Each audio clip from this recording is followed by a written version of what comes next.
Queridos, domingo passado, Deus, nosso Pai, através da pastora Priscila, abriu os nossos olhos, o nosso entendimento, para que você e eu pudéssemos ter um novo prisma, um novo olhar, uma nova ótica acerca da comunidade LGBTQIA+. Então foi muito bom ela estar aqui conosco, nos ensinando, nos trazendo uma nova vertente, um novo entendimento, para que nós, como igreja, podemos assim abraçar, cuidar, amar desta comunidade, entendê-la para poder compreender e compreender amando. Foi essa a ideia. Um domingo antes da pastora Priscila, o pastor Ramon, que inclusive ele voltou de viagem, graças a Deus, está bem, da viagem missionária que ele havia feito nas tribos indígenas.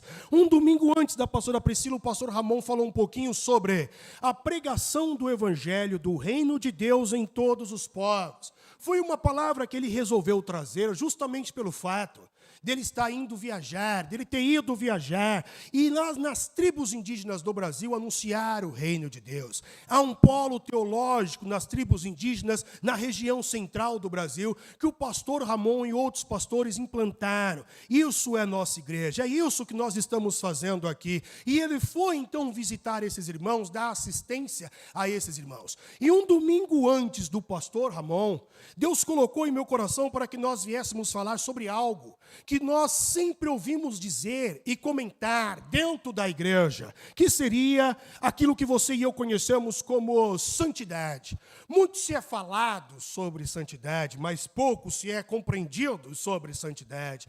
E quando nós estávamos conversando nesse domingo que antecedeu ao domingo que o pastor Ramon pregou, nós começamos a falar um pouquinho sobre a santidade e vimos que aquele versículo de Israel que diz que Deus é santo, santo, santo, na verdade existe ali um fator cultural. O fator cultural e linguístico, onde Israel não possui adjetivos superlativos, como, por exemplo, no português. No português, há adjetivos superlativos. Por isso que se um brasileiro tivesse escrito esse versículo, Deus é santo, santo, santo, um brasileiro escreveria, Deus é santíssimo, porque na língua portuguesa há a possibilidade de eu ter um adjetivo e colocar ele em modo superlativo. Porém, no hebraico antigo, isso não é possível. E por esse motivo, o fato de não ter adjetivos superlativos, os judeus são obrigados a fazer uso da repetição.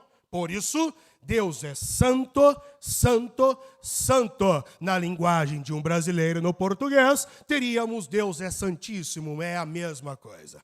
Vimos também, falamos também nesse domingo, quando começamos a falar sobre o tema santidade, falamos que a santidade é o principal e talvez o único atributo que venha definir Deus. E quando nós falamos de definir Deus, eu estou querendo dizer que é mais entendível. Eu consigo entender o atributo santidade, mas já não consigo compreender, talvez, a onipotência, a onisciência, a onipresença, a presciência. Esses outros atributos, por mais que revelem Deus, por mais que demonstrem Deus como um todo-poderoso, ainda assim, a minha mente finita não consegue compreender esses demais atributos, mas santidade, Deus ser santo, isso é mais entendível, isso é mais compreensível. Então nós vimos que santidade seria o atributo que revela a Deus na sua essência, revela a Deus na sua plenitude, na sua totalidade. Outra coisa que vimos também é que quando falamos sobre santidade, santidade há um chamamento. Deus chama Abraão à santidade, Deus chama Israel à santidade, Deus chama a igreja à santidade. Na verdade, esse chamamento, ele seria um imperativo, uma ordenança. Então Deus diz para Abraão para que ele seja perfeito, porque ele era perfeito. Deus diz para Israel para ser perfeito como o Deus deles era perfeito. E Deus também diz à igreja. Jesus falou, sede perfeitos, como perfeito é o vosso Pai. Sede santos, como santo é o vosso Pai. Então a santidade, ela é um chamamento. A santidade é um imperativo. A santidade é uma ordenança. Mas para finalizar a nossa recapitulação daquilo que falamos sobre santidade, nós finalizamos naquele domingo que começamos a falar sobre santidade, dizendo que santidade santidade seria nada mais, nada menos do que a perfectibilidade do Pai impregnando em mim num processo de caminhada de fé com Ele. Isso seria santidade. A perfeição do Pai, a perfectibilidade do Pai, ela vai sendo impregnada em mim num processo de caminhada de fé com Ele. Isso é santidade. E isso foi o que nós falamos. Agora, se eu fosse conversar com os irmãos aqui de um modo particular, suponhamos então que nós estamos cara a cara conversando, ali na sala pastoral, que está muito bonita, que nós estamos arrumando também, e ali nós tomamos um café, demos uma risada, nos conhecemos melhor, e aí eu perguntasse para você o que é que você entende por santidade. Qual a palavra que você coloca como sinônimo de santidade? Talvez, se eu fizesse isso com cada um dos irmãos, as 3 palavras que fossem mais cotadas para caracterizar, para definir ou para dar o sinônimo de santidade seria pureza, perfeição e separação. Eu conversando com você, talvez você falaria isso. Santidade é ser puro. O outro falaria, santidade é perfeição. O outro falaria que santidade é ser separado. E, de fato, esses são os 3 significados comumente aceitos. E, de fato, são significados aceitos. E se você for em todos os livros teológicos, é justamente esse o significado que damos para a santidade. Se você fizer qualquer catecismo, você vai ver que esse é o significado acerca do termo santidade, pureza, perfeição e separação. Porém, quando eu olho para a Bíblia Sagrada, mais especificamente, o texto que usamos como base para essa reflexão, primeiro livro do Crônicas, capítulo de número 17, verso de número 20, nós temos uma nova perspectiva acerca do que significa santidade. E eu queria fazer menção novamente desse texto. Primeiro Crônicas 17, 20 diz assim: Senhor, quem está falando? O homem segundo o coração de Deus, Davi, Senhor, ninguém há como tu, e não há Deus fora de ti, segundo tudo quanto ouvimos com os nossos ouvidos. Quem está falando? O homem segundo o coração de Deus. E quando falamos sobre o homem segundo o coração de Deus, não estou querendo dizer que Davi era o homem perfeito, pois a ideia talvez seja essa. Davi não era perfeito, pelo contrário. Davi era assassino, Davi era homem de guerra, Davi maquinou o mal contra Urias, Davi se deitou com a mulher de Urias, Davi não era flor que se cheirasse. Quando ele se depara com Cabal, se não me foge a memória, e Cabal, se não me foge a memória, nega para ele alimento, Davi fala para Deus, vai lá resolver, porque se eu for, tu sabe que eu sou homem de guerra. Eu não sei se você conhece algum parente assim, que gosta de resolver tudo na pancada, que gosta de resolver tudo na espadada. Esse era o Davi. Só que a Bíblia olha para Davi e diz assim, ele é o homem segundo o coração de Deus. E aí você olha para Deus e fala assim, meu, que negócio é esse, cara? Você chega em Deus, não estou entendendo nada, mano. Que negócio, um cara todo torto. Como é que tu vem falar que é o homem segundo o teu coração? Se tivesse alguém na terra que Deus estimasse, Deus falaria assim, é Davi. Quem sabe, lá no céu, um dia o anjo Gabriel chegou perto de Deus e falou assim, Deus, essa raça aí que tu chama de humana aí, quem é que tu gosta mais aí? Que é tipo assim, você tem mais afeição? Aí Deus vira assim e fala, mano, tem ali um carinha ali, um Davi. Mas não foi o cara que regaçou lá os filisteus? Decapitou meio mundo lá? Não é o cara que era só espadada para todo lado, sangue nos olhos? Não é isso, aí? É isso aí. Mas por quê? Homem segundo o coração de Deus fala de verdade. Homem segundo o coração de Deus fala de sinceridade. Davi não tapava o sol com a peneira. É mais ou menos assim, você tem filho, igual eu tenho um filho, eu tenho 2 filhos. Um de 17 e um de 12 anos. Amo esses moleques, amo, gosto de ficar do lado deles, assisto com eles, como que eles gostam, eu gosto. E o que acontece? Quando eu chego no Daniel, que é o mais velho, ele fala, Daniel, por que tu fez isso? Eu fiz isso porque o Lucas. Aí ele joga para o outro. E Lucas, não, mas porque o Daniel. Aí ele joga para o outro. Davi não tinha isso. Ele falava, Deus, eu errei. Deus, eu pequei. quando ele faz o censo, que o anjo começa a descer o rei lá em Israel e matar todo mundo, Davi olha para Deus e fala, não estou entendendo, Deus. Por que tu está matando o povo, se fui eu que errei? Esse era Davi. Era um cara da verdade. Era o cara da sinceridade. E por esse motivo, era o cara segundo o coração de Deus. Então, quando Davi, ele fala, e o escritor de crônicas escreve, e Davi dá uma nova perspectiva sobre o que era a santidade. A mesma perspectiva que deu Moisés. Lá em Deuteronômio, capítulo 4, verso de número 39, eu quero fazer menção também. Deuteronômio, capítulo 4, verso de número 39. Diz assim Moisés, por isso, hoje saberás e refletirás no teu coração que só o Senhor é Deus. Em cima no céu, embaixo na terra, nenhum outro há. Aí tu vira para mim e fala assim, pastor Rodrigo, e aí, mas qual que é a perspectiva? Porque falou Davi, tu falou Moisés e ninguém falou nada. Qual é a perspectiva? A perspectiva que vejo na linguagem de Davi e na linguagem de Moisés, para o termo santidade, a visão deles, a ótica deles, o que eles estão querendo dizer é o seguinte, Deus é outro. É isso aí. Deus é outro. E aí, refletindo sobre isso, eu fiquei igual você assim, ó, quieto, tentando entender um pouco mais o que é que Davi e Moisés estão querendo dizer, pois se eu fosse traduzir de modo simplório o que Davi e o que Moisés estão dizendo, é justamente isso, Deus é outro. E eu não sei se isso faz sentido para você. Mas quando eu falo que Deus é outro, eu estou querendo dizer que quando Ele é comparado a outra coisa, ou a outro alguém, Deus sempre será outro, porque Ele é incomparável.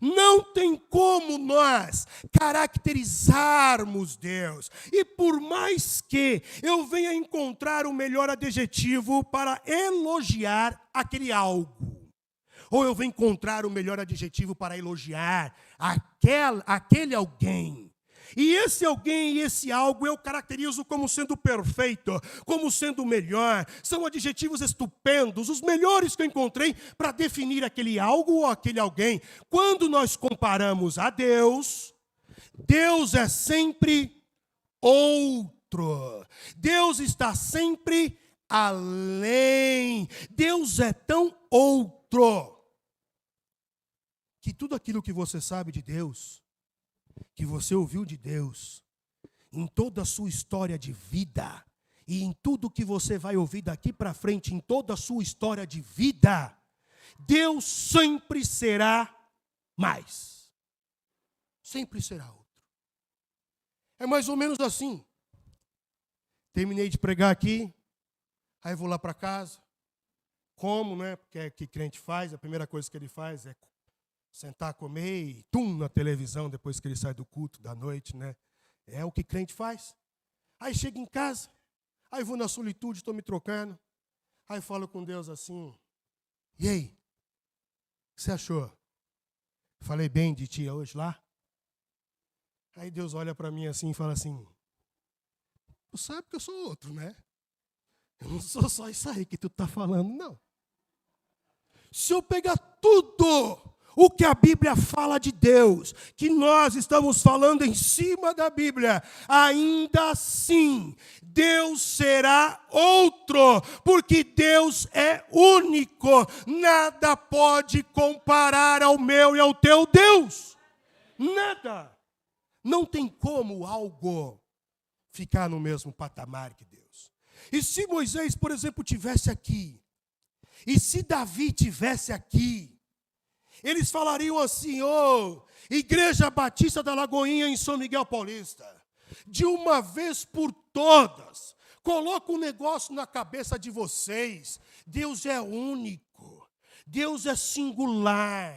Nada se compara a Ele. Tudo que você possa dizer dele, Ele sempre será outro. Tudo que você possa conceber dele, Ele sempre será outro. Então, qual é a perspectiva de santidade pela ótica de Davi e de Moisés? Santidade é, e é assim que eu vou definir. Santidade é estar perpetuamente na presença de um Deus que é sempre totalmente outro. Isso é santidade. É a consciência e a concepção de se estar na presença de um Deus que é totalmente outro. E quando estudamos esse tema, santidade, dentro da vertente da ótica e do prisma do Velho Testamento, o Velho Testamento, a experiência fundante do Velho Testamento, e não só de Davi, e não só de Moisés, mas de todos os salmistas, bem como de todos os profetas, dos juízes. A concepção deles, que eles tinham de santidade, é de estar na presença perpétua do totalmente outro, do grande outro. E a expressão para totalmente outro, que os judeus eles traduzem para nós na Bíblia é: Ele é santo. Ele é santo. Santo, santo. E como é que eu posso entender isso de um modo mais didático? Deus ser outro. Tem um versículo na Bíblia que talvez nos dê uma ideia. Livro dos Salmos, Salmo de número 20, verso de número 7. Salmo de número 20, verso de número 7. O salmista diz: uns confiam em carros, outros em cavalos, mas nós faremos menção do Senhor nosso Deus. Vamos entender isso. Faz de conta que você está conversando com um certo alguém, e na conversa de crente que sempre termina em Bíblia, Igreja, Jesus e Deus, por mais que você inicie a conversa com futebol, de alguma maneira o crente tem o poder de converter isso a Deus, a Jesus, a Bíblia, a igreja. De alguma forma, crente tem esse poder. Todo e qualquer bate-papo que nós formos conversar vai terminar em Deus, em Jesus, igreja, a Bíblia e etc. E tu está conversando com esse alguém. E de repente, então, no meio da conversa, tu pergunta para esse alguém: qual é o teu Deus? Aí esse alguém olha para tu olha para ele. Aí ele vai te dizer assim: bem, o meu Deus é o dinheiro. Aí você fala: interessante. E por que é o dinheiro? Aí o cara responde assim para tu: o dinheiro porque, mano, com dinheiro eu compro o que eu quero. Senti vontade? Comprei. Com dinheiro eu não passo necessidade. Com dinheiro eu vou onde quero. Com dinheiro eu compro o que quero. Com dinheiro eu compro quem eu quero para estar do meu lado. Só para pagar de gatinho. Eu pago qualquer um, só para estar do meu lado, só para tirar uma foto. Eu compro qualquer pessoa. Eu compro, inclusive, aquelas pessoas que têm poder e autoridade. Porque eu estou construindo um prédio de 10 andares, mas até pagar a outorga, até pagar os impostos, até sair e ser aprovado, eu jogo uns 20 na mesinha ali, já era. O cara passa o meu sistema, passa o meu projeto na frente, o dinheiro manipula, o dinheiro controla, e eu gosto do dinheiro. Então, o dinheiro é o meu Deus. Aí suponhamos que a conversa vira. Ele então ficou curioso, porque ele respondeu, e vocês conversaram mais alguma coisa, mas agora ele te pergunta: e qual é o teu Deus? Quem é o teu Deus? Aí você diz assim: o meu Deus é outro. Como assim? Meu Deus é o dono do dinheiro. Ele tem todo o dinheiro. E não só tem todo o dinheiro, como ele é o Criador do ouro e da prata. Ele não tem carência de dinheiro, mas vive como se não tivesse dinheiro. Ele é tão outro em relação ao dinheiro que ele distribui o dinheiro para que eu possa administrar. Ele é tão outro em relação ao dinheiro que ele se relaciona com o dinheiro de uma forma que ele não é influenciado pelo dinheiro. Por isso que meu Deus é outro. Aí tu vai conversar com outro alguém. Aí um outro alguém bate papo de novo, converteu aí a Deus, a Bíblia, a Jesus, e você pergunta: quem é o teu Deus? Aí esse outro alguém vira para você e fala assim: o meu Deus é o poder. Poder? É. Por que o teu Deus é o poder? Você não tem noção. A sensação que é de alguém vir na tua sala: com licença, posso entrar? E aí então, como eu tenho poder, eu falo se sim, se não. Como eu tenho poder, eu deixo a pessoa plantada lá. Como eu tenho poder, eu decido se vou ou não atender. Mas resolvo atender. Aí essa pessoa está apertada. E eu gosto da sensação da pessoa lamentar as suas dores perante mim, eu tendo poder para solucionar o problema dela. E aí ela me pede 10 mil. E eu falo: e como você vai me pagar? Em 3, uma de manhã, uma tarde, uma noite. Eu gosto da sensação que o poder dá de controlar, de dominar, de subjugar. Eu gosto da sensação que o poder dá de escravizar. Por isso, o meu Deus é o poder. E o teu Deus? Aí tu diz assim: o meu Deus é outro. É outro porque ele tem todo o poder no céu, na terra e debaixo da terra. Mas vive como se não tivesse. O meu Deus tem tanto poder que ele faz um gesto para o vento, ele fala uma palavra para o mar, e o mar e o vento o obedecem. O meu Deus é outro que tem tanto poder que ele consegue transformar o líquido em sólido e anda sobre o mar. O meu Deus é outro que tem tanto poder que ele transforma as moléculas de hidrogênio, oxigênio, nitrogênio, hélio, não sei, e ele consegue converter isso em peixe e pães e multiplica e alimenta a multidão. O meu Deus é outro que tem tanto poder que ele resolveu e escolheu a mansidão. E o que é ser manso? O manso é aquele que tem poder, porque tem recurso financeiro, psicológico, emocional, biológico. Ele tem recursos para retribuir o mal que recebeu, mas não retribui. Esse é quem tem poder. E esse é o manso, por isso ele é outro. É mais ou menos como, por exemplo, teu filho. Meu filho. Eu não sei se acontece na tua casa, espero que não, mas a minha acontece. Os meus filhos têm uma mania de querer peitar as minhas ordens. E eu falo que não, e eles continuam perguntando por que não, mas pai, não, e não, e não. Que chega uma hora que dá uma vontade de dizer simplesmente assim: não, pronto, acabou, porque o pai aqui sou eu mando aqui.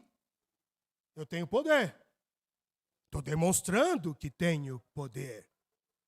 Mas o manso tem recurso, tem poder biológico, porque uma criança dessa, um adolescente dessa, numa geração dessa, que vem te peitar, aí você olha para o caboclo e fala assim: Jesus, se eu der um soco, ele vai procurar a cabeça por 7 dias.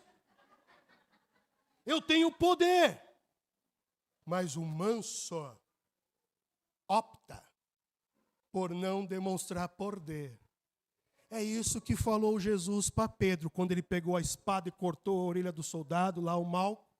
Aí Jesus falou: meu amigo, você não entende, eu tenho poder, cara. Eu estalo o dedo, vem anjo aqui e fulmina todo mundo. Mas ele optou por não. Esse é o que tem verdadeiro poder. Por isso que Deus sempre será outro. E a concepção e a ótica de santidade à luz de Davi e de Moisés é estar na presença do totalmente outro. Isso é santidade. E eu não sei você, porém eu fico maravilhado, sabe, com a grandeza desse Deus. Ele é tão outro, ele é tão santo, ele é tão perfeito, que os outros pretensos deuses se tornam nada. E quando eu falo de se tornar nada, eu não estou querendo dizer que Deus ele é maior ou que Deus é melhor. Porque se eu digo que Deus é maior ou se Deus é melhor, subentende-se que tem outros competindo ou de escalas inferiores. No caso de Deus, Deus é tão outro que os outros chegam a ficar na extinção, somem, desaparecem, tornam-se imagem abstrata, e ele passa a ser o único e verdadeiro Deus. Não tem outro, só existe um Deus, e esse Deus ele tem nome, ele está aqui, é o meu, é o teu, é o nosso Deus. Nada pode ser comparado a ele, nada. E eu fico maravilhado com isso. Eu fico alumbrado, vislumbrado, estupefato. Como ficou Jó? Jó 26:14, é um versículo que Jó, ele fala. E o escritor ali de Jó, ele escreve, que é lindo. Jó 26:14 está escrito: eis que isto, presta atenção nisso, meus irmãos. Eis que isto são apenas as orlas dos seus caminhos. Tudo que nós estamos falando aqui, é só a orla do entendimento, do conhecimento de Deus. Nós nem começamos a conhecer Deus, é só as orlas. E quão pouco é o que temos ouvido dele. É lindo. Eu tenho uma experiência, eu não sei se os irmãos conseguem sentir isso, mas eu fico maravilhado com a grandeza de Deus. E essa experiência de alumbramento perante Deus, que é totalmente santo, totalmente outro. Ana, a mãe de Samuel, também vivenciou. No capítulo 2, verso de número 2 de 1 Samuel, Ana, quando se depara com Deus totalmente santo, com Deus totalmente outro, ela também fica maravilhada. E ela diz: não há santo, não há perfeito, não há puro, não há separado, não há outro como o Senhor, porque não há outro fora de ti e rocha nenhuma há como nosso Deus. Esse é o sentimento que, acredito eu, que a santidade de Deus deveria provocar em nós. Maravilhamento. Você ficar alumbrado, estupefato. Porém, ao mesmo tempo que eu fico maravilhado com Deus, que é totalmente outro, eu também fico estranho. O relacionamento com Deus é um relacionamento meio que estranho. E por que eu defino que o relacionamento com Deus é um relacionamento estranho? Porque Deus é muito para mim que não sou nada. Deus é muito grande. E eu fico muito chateado com uma igreja no Brasil, ou com cristãos no Brasil, que acha que é alguma coisa ou que pode alguma coisa. Eu fico muito chateado com igrejas no Brasil que acreditam que pode com a própria força, que tem condição, ou que quer, no caso, transformar Deus em um agente político. O mesmo erro que cometeu Israel quando viram Jesus. É o Messias. Vamos colocar a arma na mão dele. Ele agora vai montar um exército. E ele vai caminhar em direção a Roma. E ele vai destruir Roma. E ele se tornará o nosso rei. E nós seremos o libertador. Ele vai sarar a nossa nação. E Jesus diz: vocês não estão entendendo nada do meu reino. E nós estamos no Brasil transformando Deus em um Deus político. Você pode pegar todos os discursos dos maiores pastores na mídia. Estão transformando Deus em um ser político. E o reino dele não é desse mundo. Ele é outro. Então é estranho o relacionamento com Deus, porque ele é muito grande. Ele é maior. Eu não consigo conceber e eu não sou nada. E é difícil você se relacionar com alguém que é maior que você. É difícil. Você não consegue.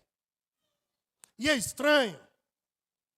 Porque o ser humano tem um hábito, e diria, péssimo hábito, de subjugar, dominar e domesticar Só que Deus não.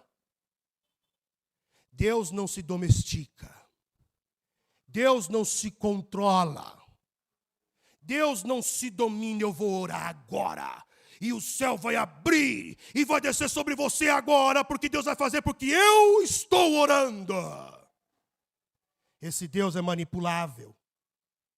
Esse Deus é controlável. Esse Deus é dominável. E esse Deus que é controlável, dominável, domesticado, não é o Deus bíblico.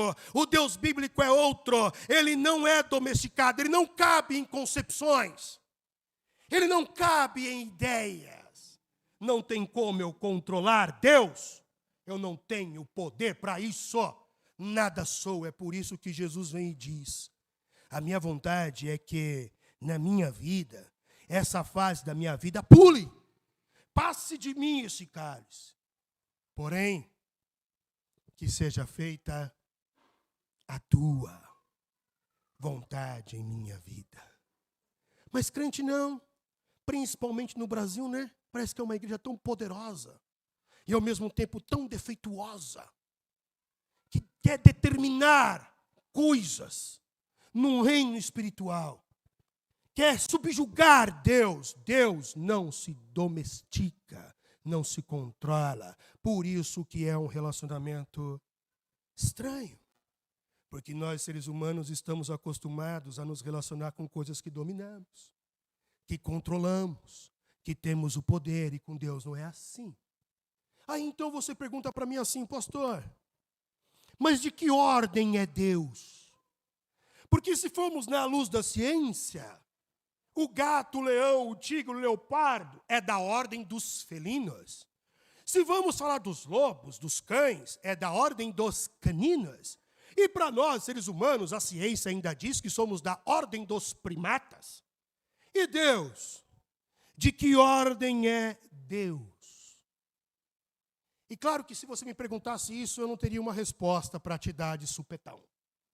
Mas como eu tive tempo, porque estava de férias na praia, e até peguei essa cor lá, como eu tive tempo, então eu posso dizer que Deus, ele é da ordem do susto. Deus é da ordem de deixar o queixo caído. Deus é da ordem de deixar a pessoa estupefata. Foi isso que aconteceu com Moisés. Moisés ficou bobão, abobalhado, quando Deus se manifestou para ele. Aí ele pergunta: tá bom, mas qual que é o teu nome? Eu falo no nome de quem? Ah, fala que o eu sou te mandou. E, como eu sou? Moisés poderia ter perguntado, porque eu perguntaria: que nome é esse? Isso não é nome de gente. Eu sou. Mas Moisés estava tão bobo, porque estava maravilhado, alumbrado, vituperado. Deus é da ordem de deixar o queixo caído. Maravilhado. Foi o que aconteceu com Isaías. Ó Senhor, eu sou homem que habita no meio de pessoas de impuro lábio, e eu mesmo, os meus lábios, não está bacana não. Jogou o Corinthians, eu solto uma lá. Quando errou o meu lábio, também não está bacana não. E eu habito no meio desse povo, que o lábio não é bacana não. Mas quando ele vê, tem o contato com Deus totalmente outro, ele fica maravilhado. Quando você vê Pedro fica olhando para Jesus e diz assim: é o seguinte, se afasta de mim, porque eu sou pecador. E o que eu olho para o Brasil é uma igreja doente, uma igreja que perdeu o encanto por Deus e só fica na busca de solução de problema, mas Deus mesmo que é bom, nada. Nada sabe de Deus, nada conhece de Deus, mas sempre quer alguma coisa de Deus. Igreja doente, pobre, espiritualmente, não tem vontade de estar ao lado do Pai, só por estar do lado do Pai, quer o que o Pai tem para oferecer, mas não quer o Pai. De que ordem Deus é? Deus é da ordem do maravilhamento, Deus é da ordem do alumbramento, Deus é da ordem de uma relação com o outro. Ele vai deixar o teu queixo caído. Então eu oro, irmãos, eu oro muito com afinco, eu oro sim, enquanto lá no grupo da intercessão, em outros grupos, ora por isso, ora por aquilo, ora para aquilo outro, eu estou no quarto orando, Deus, faz com que a igreja no Brasil e a igreja no mundo volte a ficar encantada pelo Senhor. Essa é a minha oração. Eu oro isso com afinco e dedicação. Meu Deus, me ajude para que nós venhamos discernir o Senhor de deuses. E aqui há um perigo. Qual foi o maior erro de Israel? Qual foi o maior erro condenado na Bíblia Sagrada de Israel? A idolatria. E quando falamos de idolatria, nós vamos ver que idolatria, de um modo popular, vulgar, simples, seria adorar ídolos, estátuas, seria isso. Idolatria, em outras palavras, seria confundir Deus com deuses. Transformar deuses em Deus. E não é. Não tem como você confundir, Deus é outro. Não tem como confundir Deus, Deus está além. Então eu oro para que você e eu saibamos discernir Deus, oro para que nós não confundamos Deus com outras coisas, oro para que você e eu venhamos ficar maravilhados com o nosso Deus, com a pessoa dele, e não o que ele tem para oferecer. Eu oro e oro com afinco para que você e eu possamos perceber que santidade, muito mais do que pode, não pode. Santidade é uma concepção, estar cônscio na presença perpétua de um Deus que é totalmente outro. Isso é santidade. Finalizo citando a frase de Emmanuel Levinas, filósofo franco-judeu, que disse: fora de Deus não há nenhum outro. Em outras palavras, fora de Deus o que existe é o nada. Então, igreja, que você possa compreender que o teu Deus é grande. Grande numa dimensão que o seu cérebro, o meu cérebro, nós não conseguimos conceber. Logo, o teu pecado é perdoável, sim, porque o teu Deus é outro. Deus os abençoe.